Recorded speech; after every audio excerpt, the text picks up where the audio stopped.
Hey, hello to my abnormal psych students. This is going to be the first of several lectures on mood disorders. And what we're going to do today is just kind of look at the big picture, the overview. And then later in the week, we'll get into some specific mood disorders. Let's see. So, one of the things I'd like to ask you to start doing is to make comments on YouTube. And those comments could be questions that you want me to answer about the material, or just comments in general about any points of discussion related to the material. I, I'd like to try to get a little bit more back and forth between us.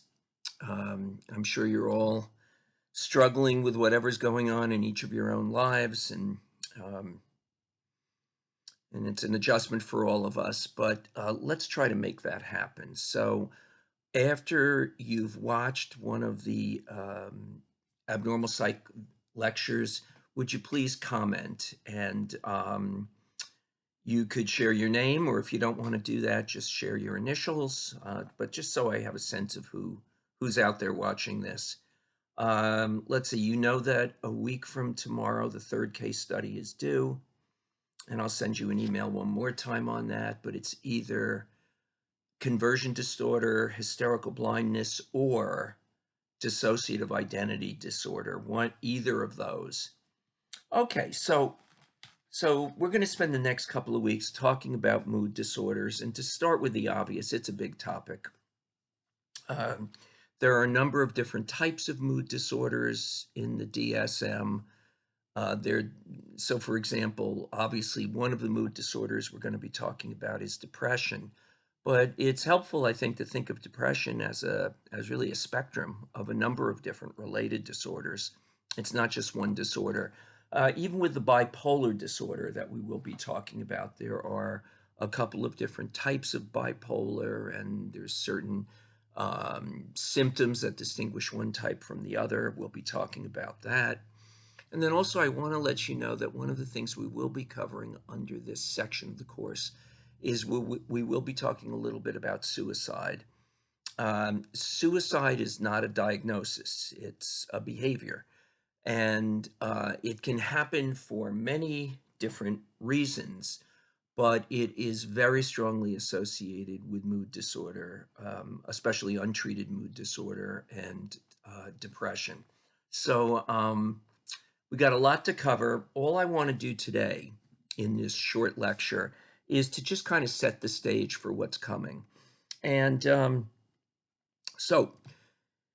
we call these disorders mood disorders. In the DSM-4, they were once called affective disorders, spelled AFFECTIVE. And the word affect is synonymous with the word mood. So therapists will frequently still use the word affect when what they're really describing is mood. So the word mood is a word you and I've heard since we were little kids. It's one of those words, kind of like depression. We're very casual about how we use that word. He's in a bad mood. She's in a good mood. Um, what I would like to start with is I'd like to take the word mood and give you the psychological definition of what that word means.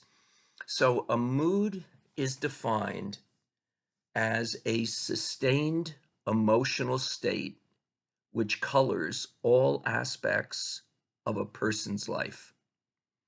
So it's a sustained emotional state. It's a particular emotion that is sustained for a period of time. Right? Now, that period of time could be days, it could be months, it could be years. Occasionally, for some people, they're in a particular, like a depressed mood for most of their life, but it's a sustained emotional state. So if at 8 in the morning you're feeling pretty happy and okay, and at 9:30 for the next 45 minutes you're feeling down and low, and then by noon you're feeling up okay again, that's not what a mood is. That's normal variable fluctuations in emotion, right? So it's 2 o'clock here, probably 2 o'clock where you are also. Well, that's not necessarily true. Some of my international students have returned to their respective homes. Um, so if you think about, since you've been awake this morning, let me name some different emotions, and just think about whether you felt some of these emotions since you got up in the morning. Have any of you felt anxious? Lots of hands go up. Have any of you, in addition to feeling anxious, experienced even briefly the emotion of sadness? Or how about happiness? Or how about anger?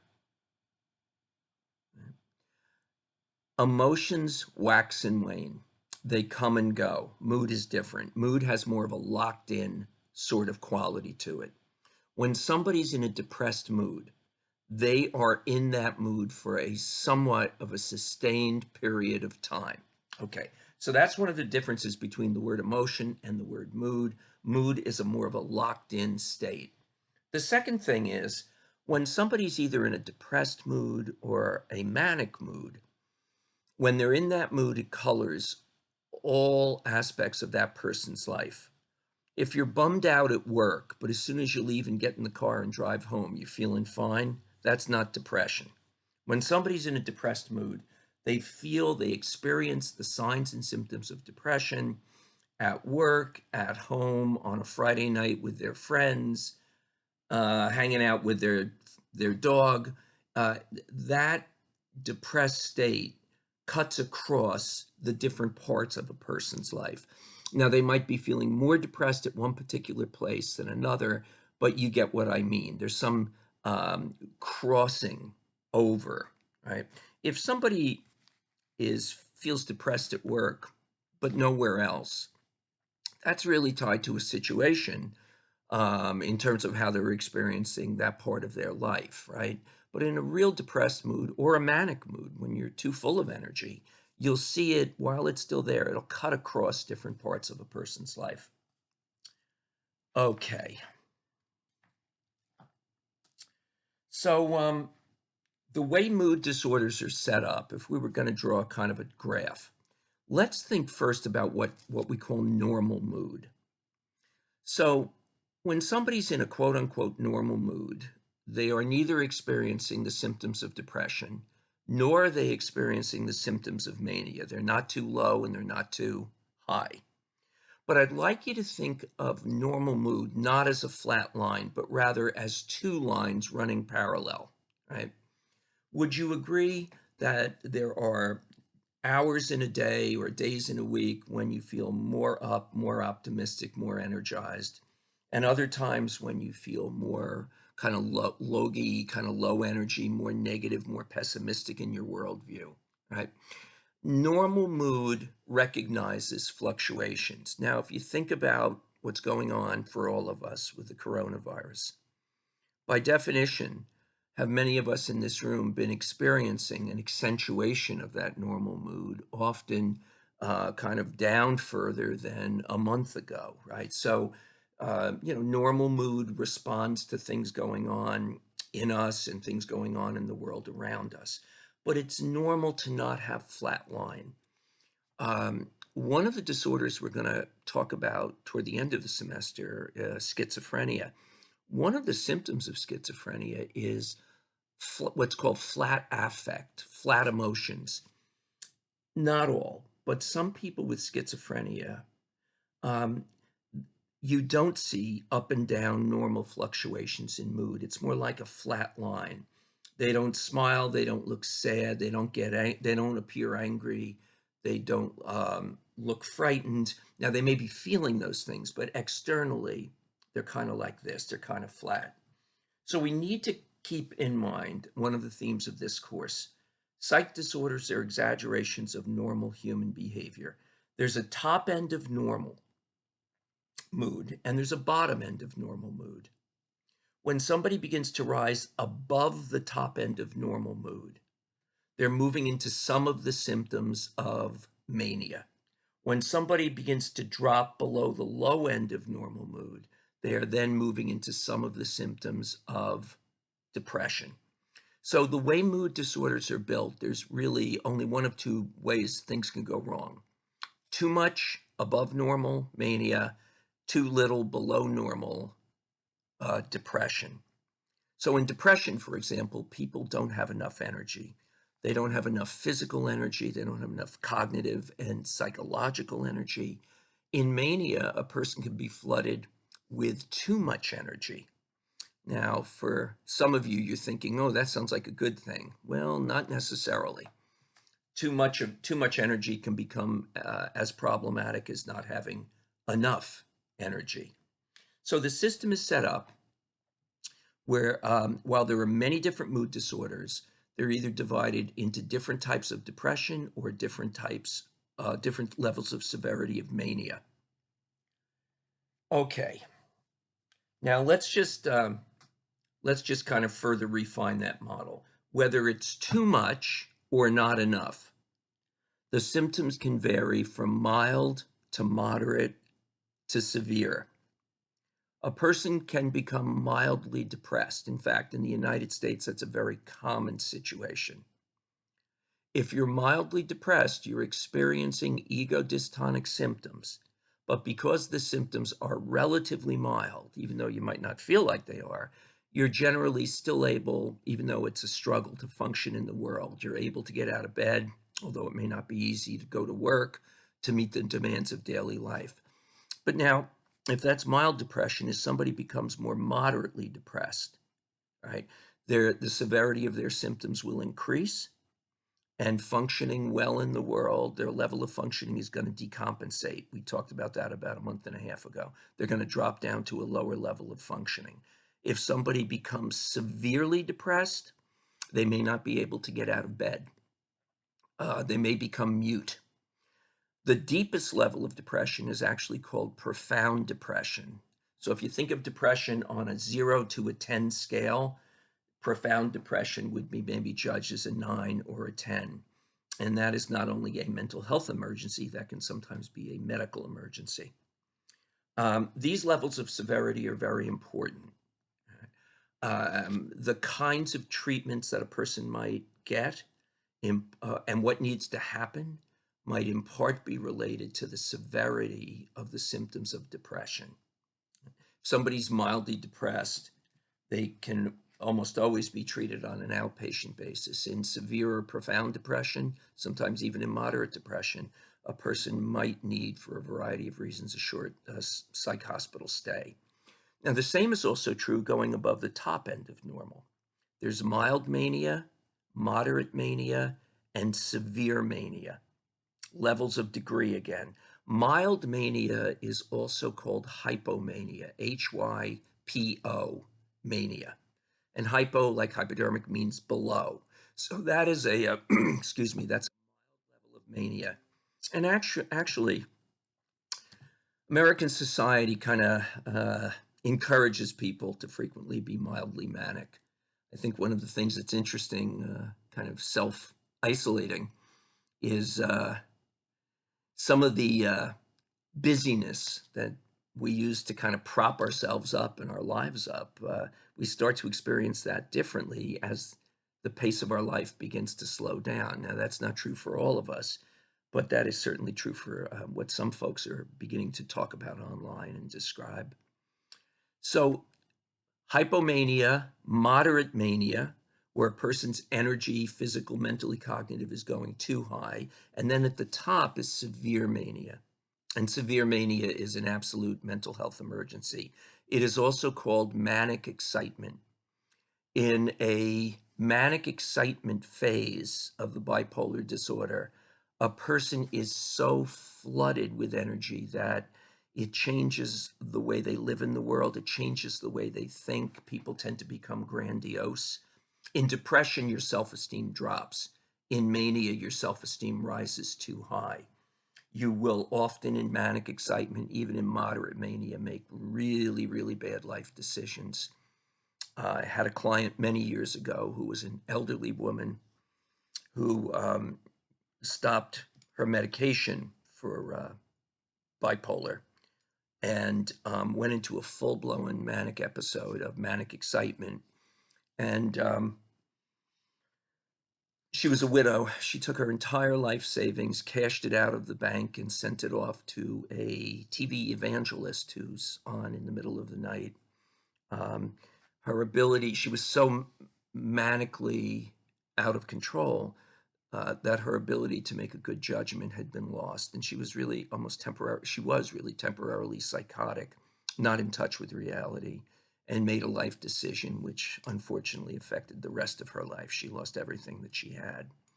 Um, so, so whether it's too much up or too much down, we've got this notion of different degrees, and those degrees shape the diagnosis, but they also shape the way therapists think about the appropriate treatment. Simply put, the further a person goes this way or this way, the greater the drop in their level of functioning, the more they decompensate, and the more dangerous they might become, usually to themselves. Okay. Now, out of those two ways that things can go, mania or depression, I think you probably all know that depression is far more common than mania. And the way the DSM sets up mood disorders, the only disorders involving mania are disorders that are bipolar disorders. There's a number of different types of depression. In these different types of depression, a person's mood drops below normal. Now, in some types of depression, it's a mild drop. In other types, it's a more severe drop. But separate from that, it's all depression. When somebody has a manic episode, in the DSM, that is indicative of some type of bipolarity, right? Bi means two, polarity, polar means two poles, right? Now, there are a couple of different types of bipolar disorder. We'll be digging into that down the road just a little bit. But in the different types of bipolar disorder, while there are times of depression, there are also times of normal mood and then times of mania. Okay, so there's many different types of mood disorders, and you know from early in this semester, how do we distinguish one from the other? We just make those distinguishing uh, decisions based on symptoms. Okay, so we're not going to get into the symptoms of specific mood disorders today. That's coming, but let me just put out a general idea. No matter what type of symptom of a no matter what type of mood disorder we're discussing, there are always changes we will see in several dimensions of a person's behavior. Number one is physical. What a lot of people don't realize is mood disorders are as much physical events as they are psychological and emotional events. And for some people, the physical symptoms are more noticeable and more dramatic than even the psychological symptoms. But all mood disorders involve certain things going on physically in the body. Now, these are called physical. They're also sometimes called somatic symptoms. And you know the word somatic from our discussion last week and the week before that. So the symptoms are going to vary depending on the mood disorder, right? But let's just name a few of them now, right? Loss of energy, loss of physical energy, not just mental energy, loss of physical energy is a symptom that you would see in depression. Changes in your appetite, changes in your sleep pattern, those are all somatic changes, okay? The second group of symptoms, the second dimension that we'll see with mood disorders are cognitive symptoms. Now, you know from early in the semester, word cognitive means the way we think, how we think and what we're thinking about. When somebody is depressed, will they think about things differently than when they're in a normal mood?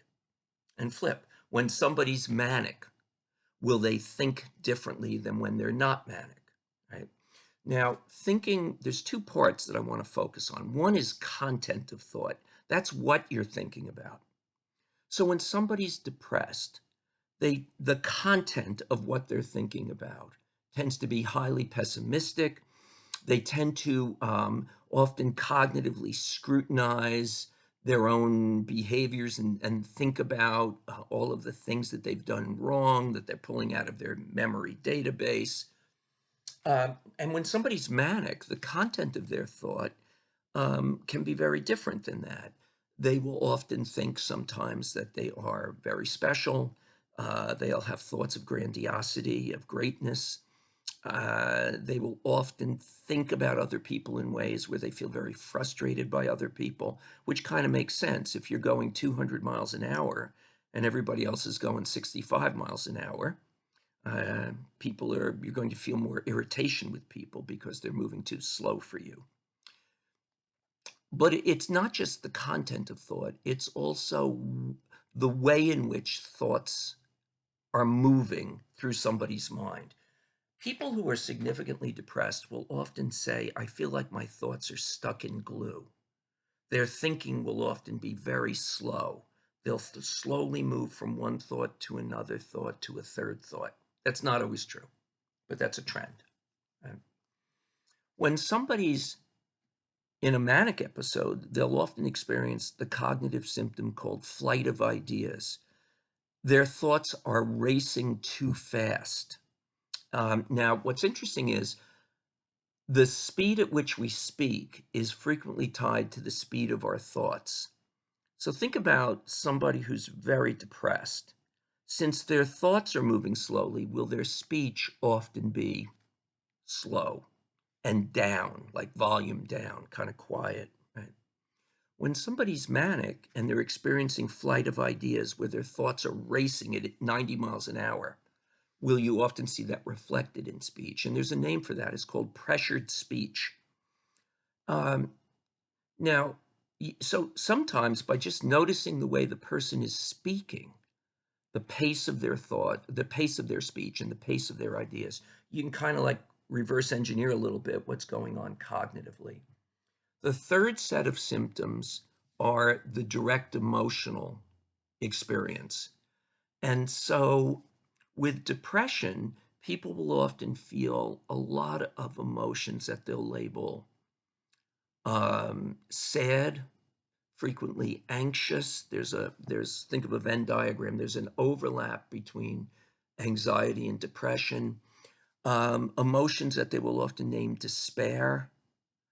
Um, Sometimes numb. Sometimes what depressed people will say is not that they feel despair, they just feel nothing. They feel like their emotions have been kind of removed, right?